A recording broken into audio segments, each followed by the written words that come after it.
Hey guys, welcome back. I'm Laura Wilkie with Down Home with Lemon Pie, and today I'm going to talk to you guys about how we do living geography in our homeschool with my Form 1 kiddos.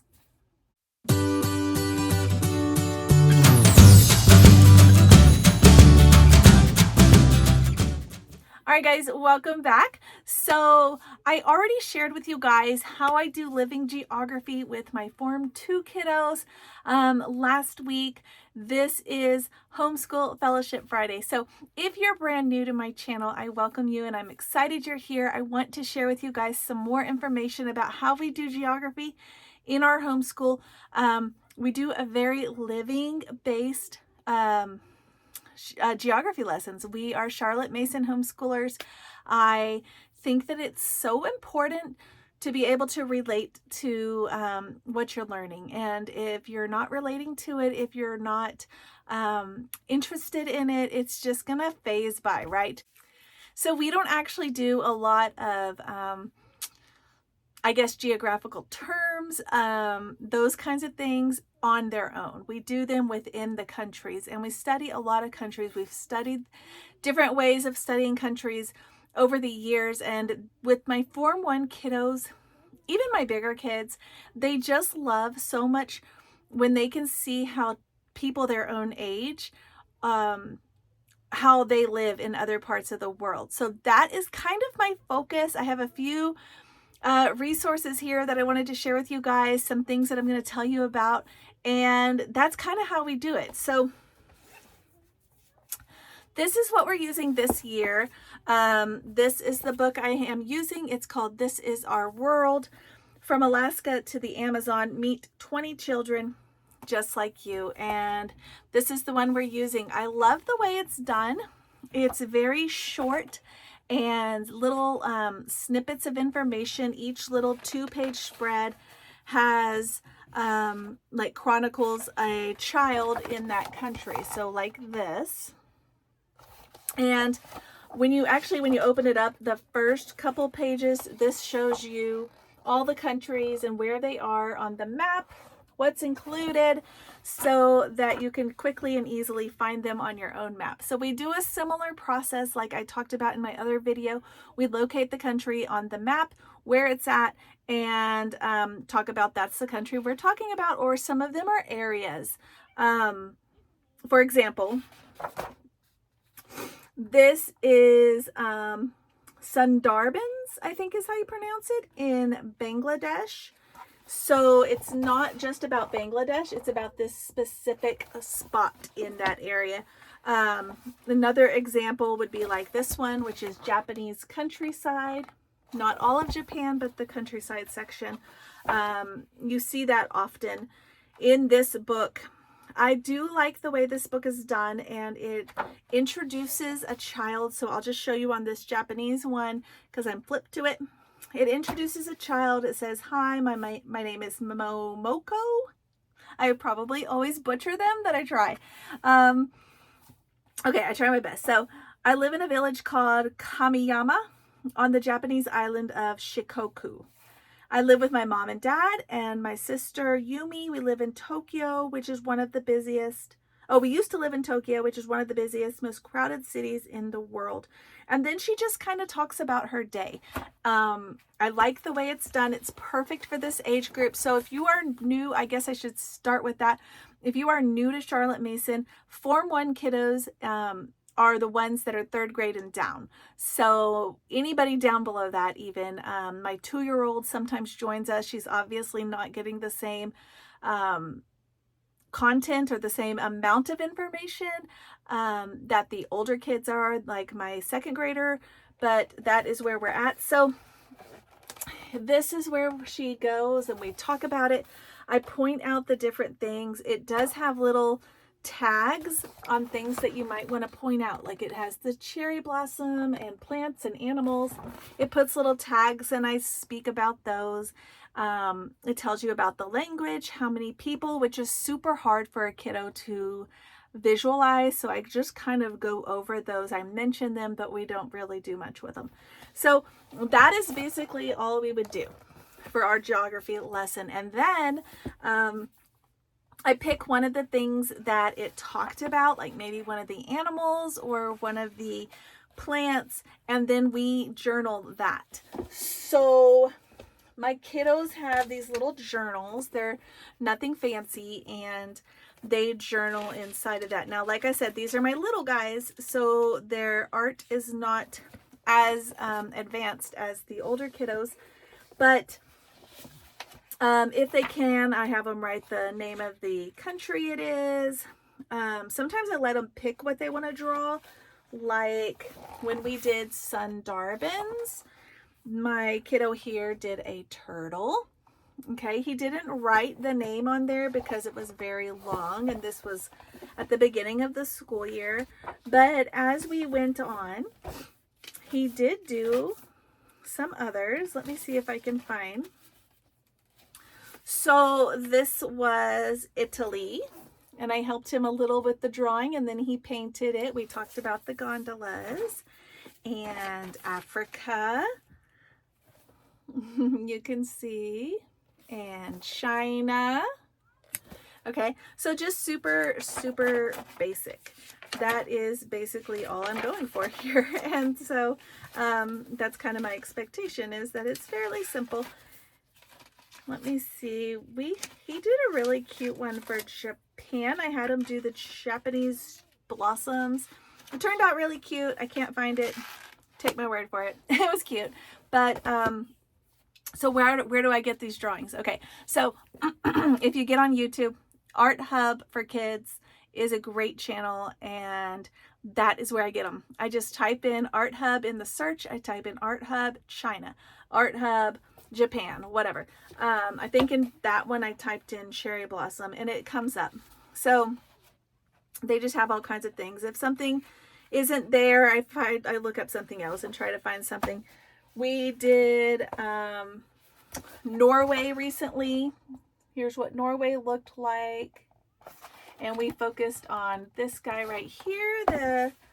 They call it an orca. We used to call it the killer whale growing up, right? And this is my daughter's journal, and she did this one. I helped her with this one as well because she was struggling. I helped her get started, and then she did the rest. She was struggling on it, and I think that's totally appropriate at this age. So that is where that's what their journals look like. Very basic at this age, and just something to kind of remind us that we learned about it. During lunch hour, sometimes I will throw on like a nature video or something, whatever I find about that animal, if that is something that I wanted to include. But yeah, so that's basically how this book works. It's pretty simple. I talked about in the other one, I get the countries that we're going to study based on the Voice of the Martyrs magazines and when they come in. This one is just, I'm using this book this year. Next year I might use a different book. Other books we've used in the past that we have liked are the ones like this. So this is another one that I haven't used. I was going to use this one this year, but there's another one that's similar to this called Children Just Like Me. Be careful. I do want to tell you guys, it does have an older version and a newer version. The older version, unfortunately, is rather dated, but it does not have the agenda. The newer version does talk about kids with parents that are the same sex, and that is why I still stick with the older version. So, but yeah, this one is fairly similar. This is A Life Like Mine. I really like these, the way these are done, because like I said, kids can relate to them. So this has the countries here, shows you where you can find them so that you can locate them on the map, and just kind of getting used to what's the map and where, you know, understanding that there are other people in other parts of the world, just those basic skills. This one is divided into 4 sections, which is why I don't prefer it. I really like Children Just Like Me better. This one is survival, development, protection, and participation are the sections. And then it kind of goes through them like that. It's just a little different. It's not to me as organized. Okay. It's, I guess they probably think they're more organized, but I don't think it's organized like I wanted it. I wanted it to be about each country, and it kind of is, but it's just a little bit less than Children Just Like Me, which I don't have here to show you, but this is basically what you get, like this. So this is Afghanistan. We have Maria talking about her life. I do love that it shows their own name in their own handwriting, in their own language. So I think that is super cool, and you can see it, it's right there. I just think that's a really cool addition. You know, I just think it is. So then it has these other random pages that I don't really like. Like this one, what is the point of playing? And it's meh.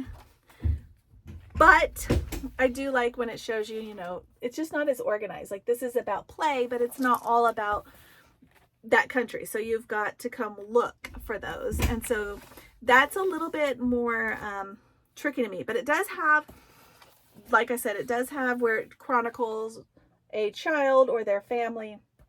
And I do like that a lot. But it's good for, you know, when you're in these early years and you're just learning that everybody eats different foods or has different houses or wears different clothes and those kinds of things.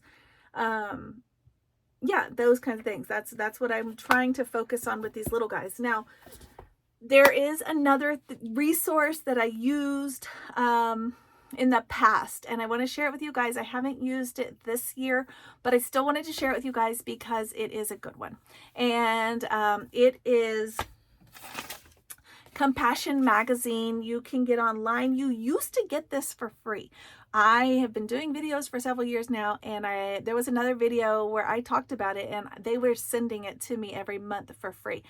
But now they are requiring that you are sponsoring a child in their program, which I don't think is bad, but it's just a change that I wanted to note in order to get the magazine. But if you get online, you get on their website, you can go and see all kinds of information and fun things about these other countries. And you can even pick a country, or you could pick a culture, or even sponsor a child and then learn all about their area of the world. There's games and there's activities, there's just all kinds of stuff. So I thought it was really cool.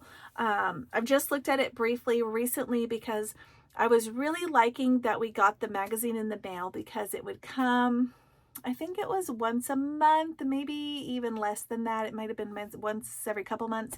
But I liked when it would come because the magazine was something tangible that they could actually hold and look through, which I really liked. So I don't know, in the future we may choose to sponsor a child and do some of that as well. But I really think it's a cool little feature. I wanted to throw it out there because it's not something that you're probably going to think of when you're thinking of geography lessons for your kiddos. And it's a good way to get those Form 1 guys involved. So of course you have the little basic things that you pick up along the way, or the little printables you find online about the circle, and it's great big, and then it gets smaller and smaller and smaller all the way down to my home. I don't know if you guys have seen it, but it's like a little craft that they can do, and it's like my home, my city, my state, my country, and it gets bigger, and then they can see where they fall. I remember my kiddos having a hard time with that concept when they were little, so I do think things like that are good. And Me on the Map, there's different books that you can get, but to make it living geography, to make it just so much deeper, so much more rich, I guess. This is the way I have found it to work the best in our home, is finding a book like this that does that. It takes a kiddo and it chronicles their life and their surroundings, what their food is like, what their home is like, what their life is like. And I think that is super cool. So that wraps up this video for geography. If you missed the one for Form 2, I will link it below so that you can also catch that one. And I have one more coming up, so look for that. And it is going to give you guys some more resources from Voice of the Martyrs for geography, things you may not even know about. And I'm so excited to share those. So look for that next week, and I'll catch you guys next time.